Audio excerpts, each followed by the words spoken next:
Много поздрави на всички, които следят предаването. Искам да кажа, че това е едно от истинските предавания от човек, който разбира за нещата, за какво става дума, и аз също го гледам доста редовно. Благодаря ти, приятелю. Явно ще трябва да черпа след това. Болета обаче днес на гости, всъщност ти си на гости днес по няколко много приятни повода. Първият повод е неговия най-нов микстейп, четвърти поред за тези, които не знаят, издаден на физически носител, който, доколкото разбрах, вече много бързо е изчерпал и тиража си дори, но...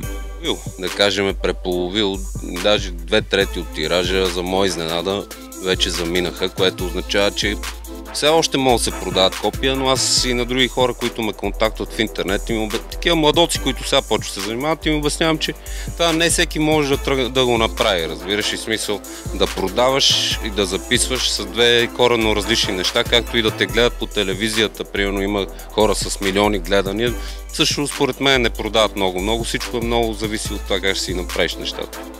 Да поговорим малко за самия микстейп. Разбрах, че в него почти на 100% музиката е българска музика, върху която се случва рапиране отгоре и тъна. Значи, общо взето, този албум, той е тематичен и идеен. Самото му начало го бях замислил с идеята да направя това, което в щатите го правят. От самото зараждане на хип-хопа те дават респект на хората преди тях, на наследството, на музиката, която са слушали техните бащи, дори и те като малки. И общо взето аз също имам много любими такива български парчета, нали, от близкото минало, които няма как да ги извадиш от сърцето си, от главата си, но просто те в моята глава звучат по друг начин. Аз съм ги нарязал и направих този албум и общо взето исках да покажа, че и в българската музика има качествени семпли, има качествена музика, която може да се използва много добре. Не казвам, че аз съм използвал най-добре. Сигурен съм, че някой маняк, който е много добър, ще го направи още по-хубаво. Но просто исках да повлека крак, както се казва. И това беше идеята на албума. Аз лично съм много доволен какво се получи. Обложката също е в тази тематика.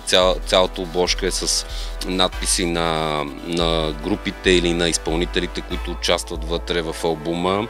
Отзаде също, както са песните, отдолу е написано откъде е семпъл, т.е. някой, ако много се изкефи и е примерно младо, който не знае тази песен и за първи път чува Тангра, примерно, мога веднага да отвори песента, да си я чуе в оригинал и да сравни как аз съм го направил и така.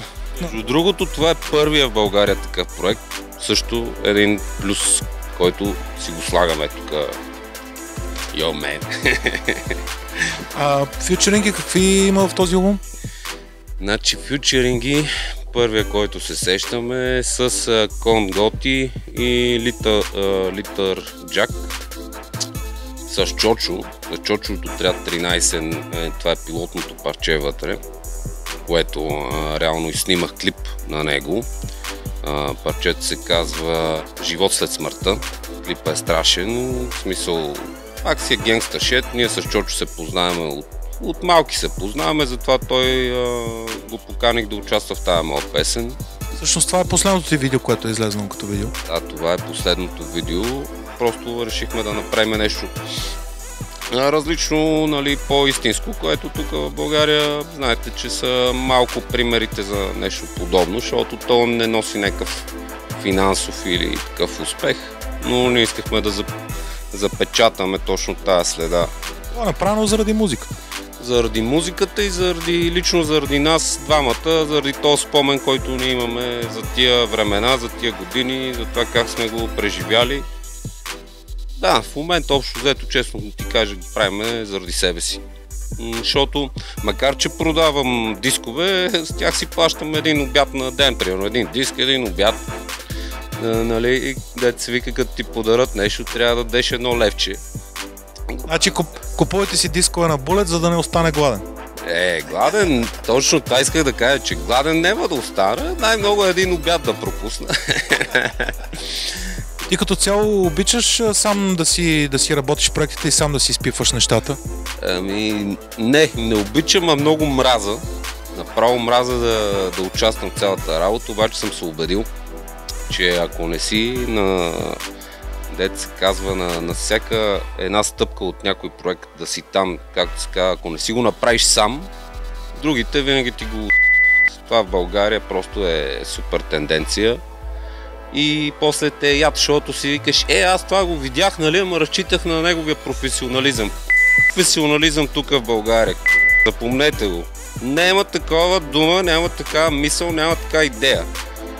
Правиш си сам, месиш баница сам, снимаш сам, музика правиш сам. Даже сега работя с едно момче, направихме общ проект DJ Urban и го питам, добре, какъв ти диджей ли си, бе?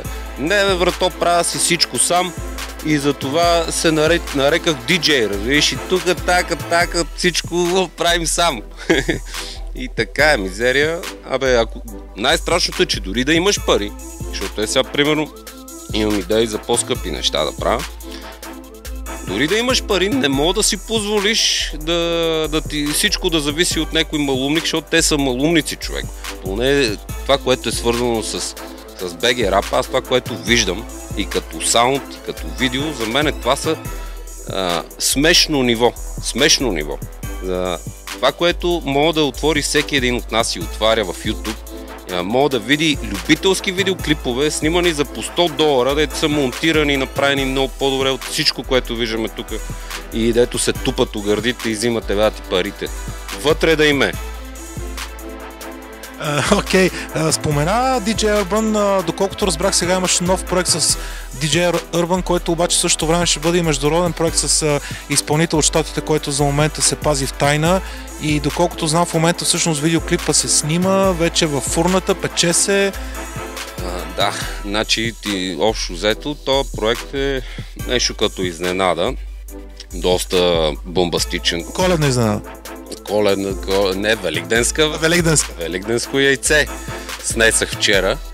Значи, даже вчера го снимахме, моята част на моя куплет, и на американеца също е заснел, но си е, нали, общо взето изненадка, така, защото хората не очакват точно такова парче, макар че за мен не.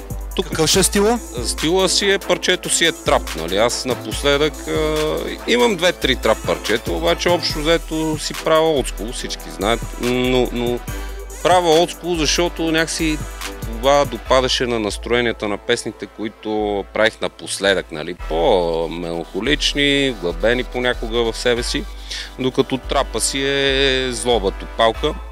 С правилните хора не ми е никакъв проблем да направи трап, но не такъв някакъв мънкаш, бате, като тия, дето ги слушам от морето там, дето че заспът, бате, ти го ударим отзаре, ще видиш как ще скокнеш и ще запеш.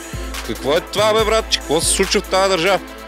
Бате, мънка ми като не знам какво. Все едно съм стегнали с едни клещи. Направо ти казвам, бесен съм ти казвам, бесен съм. Има 2-3 изключения, сега няма да им правим реклама. Правя си аз трап, не ми е никакъв проблем, но просто е въпрос на хора, с които да усета магията и да мога да избухна. Ако е някакво такова само заради, защото е модерно, не се получава според мен, не за друго. Иначе всички знаят, аз от Dirty South съм почнал, в рапа специално, такива басови и такива истории са ми като да люпим семки.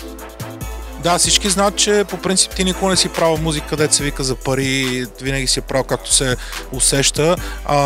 Вече си ги паричките аз, музиката в момента ти виждаш за какво става дума. За да правиш музика, за да правиш пари, трябва да влезеш в клубовете, там цари чалга, настроението, нагласата.